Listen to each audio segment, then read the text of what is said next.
These numbers, these hands, these cases, I think we have something very special here. Somebody has taken a historic design and brought it, as far as I can see, to the next level. The Trematic watch company is a historic brand from Switzerland, killed by the quartz crisis in the 80s and revived about 2 years ago by a gentleman named Daniele Campagnano. He wanted to bring back a forgotten model, the reference 502, that now goes under the new name Archivio Uno, so File 1. We have an automatic watch with a case diameter of 38 mm, a length lug to lug of 45.5 and a case height of 9 mm, crystal not included.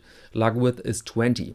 The crystal itself is a modern sapphire with anti-reflective coating on both sides. The watch is waterproof up to 50 meters and inside works a Sellita SW 200-1 Elaboré. The watch comes in the 3 variants you see here, and the price starts at 930 euros including VAT, which is around 812 US dollars without VAT. And the gold-plated version goes for 980, so a smidgen more.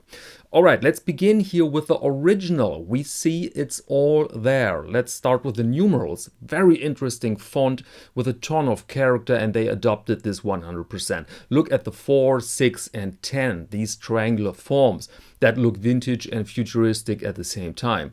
If somebody knows the name of that font, by the way, please write a comment. I'd love to know the exact name. Font and indices are very legible and complemented by a set of classic dolphin hands.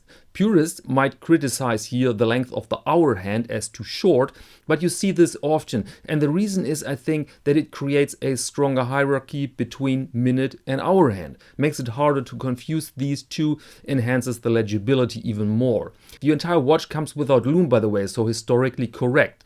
And the rest of the dial follows the original too, with a very reduced layout and large open spaces. And I think that's why this dial looks so bold and strong. The size of all elements is very well chosen, and the placement of the minute track highly unusual, but it creates something unique. The next strength is without any doubt the case, really something else. We have a large high polished bezel, a nice crown in a vintage form and very complex lugs. They remind us of mudguards of an old car. These beveled edges of the lugs, they give the entire watch a streamlined form, really like a vintage car or one of the earliest high-speed trains. Even the backside of the case is very elegant, without any decoration but convincing in its form. And one word about the size now. I think the original was smaller, but it happens to be that 38 mm in the modern world is a sweet spot for many people. Trematic added now a 20 mm lug width, which is rather large for this type of watch, but it's wise in my eyes because it reduces the difference between case diameter and strap width. See how smoothly the watch head transitions, supported by these wonderful lugs, into the strap. A very organic and elegant ensemble. Now to the price. People will say, as always, too expensive for a micro brand, but after all, this is a Swiss-made watch, powered by an Elaboré movement, so regulated in an excellent state. This, together with assembly in Switzerland, quality control, all of this has a price tag, and so I find these 930 euros not exaggerated.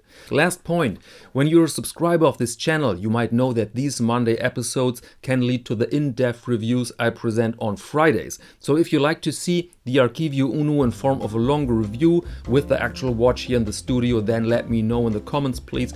Then I will contact Trematic. And that said, allow me to close this episode now. Thank you very much and see you next Monday to Watch of the Week.